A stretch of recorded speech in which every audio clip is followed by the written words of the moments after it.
أعوذ بالله من الشيطان الرجيم. بسم الله الرحمن الرحيم.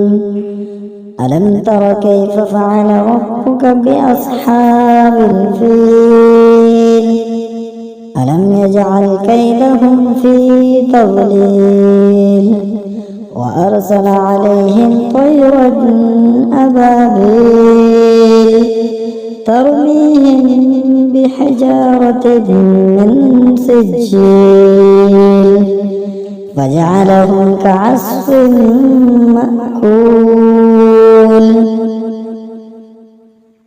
ألم تر كيف فعل ربك بأصحاب الفيل؟